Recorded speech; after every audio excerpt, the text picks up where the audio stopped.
بسم الله الرحمن الرحيم برنامج كاد دغتنيسو waa barnaamijkii dhacdada oo qamiis walba aad ka maqli jirteen channelka Fatih Media Production barnaamijkuna waa barnaamijkii qamiislaha ee aad kaga barteen studio aynu ku leenahay magaalada Muqdisho ee Fatih Media Production barnaamijka qodobada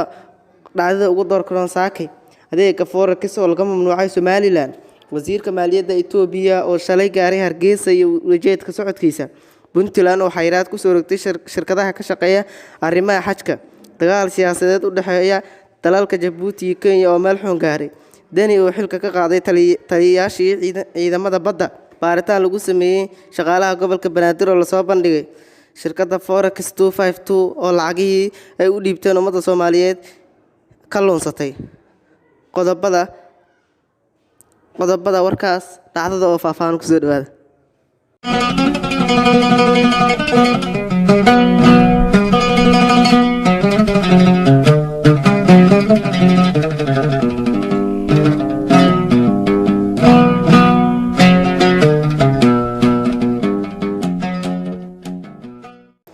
war-saxaafadeed ka soo faxay xafiiska gudoomiyaha bangiga dhexe ee Somaliland ayaa gabi ahaanba lagu mamnuucay adeega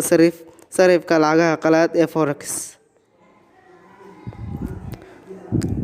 wararka aynu ka helno ayaa sheegaya in magaalada Hargeysa ee xarunta Somaliland uu goor dhaweyd gaaray wafdi uu hogaaminayo wasiirka maaliyadda Itoobiya Axmed Shide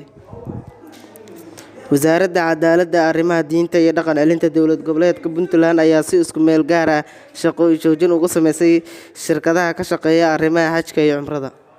dowladda Kenya ayaa cabasho ka muujisay olole xooggan oo ay dowladda Djibouti wado kaas oo ku saabsan kursiga qaaradda Afrika ee golaha ammaanka qaramada midoobay madaxweynaha dowlad goboleedka Puntland Saciid Cabdullaahi Maxamed Saciid Dani oo wareegto ka soo saaray ayaa xilka qaadis ku sameeyay agaasimihii taliyihii iyo taliye ku-xigeenkii ciidamada badda maamulka Puntland aqalka dowladda hoose ee Xamar waxaa shalay oo Arbaca lagu soo bandhigay natiijada ka soo baxday baaritaan iyo dib u habeyn lagu sameeyay security fighting dhammaan shaqaalaha maamulka gobolka Banaadir ee dowladda hoose ee Xamar shirkadda Forex 252 oo hadal ay ku soo qortay barta Twitter-ka ay ku leedahay ayaa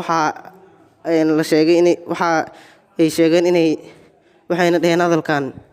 assalaamu calaykum walaalayaal waynu ka xunnahay in fariintan idinla wadaagno laakiin danta ayaa tiri waxaa nagu dhacay arrin mucjiso leh taas oo aan ku qasaarinay dhammaan lacagtiinii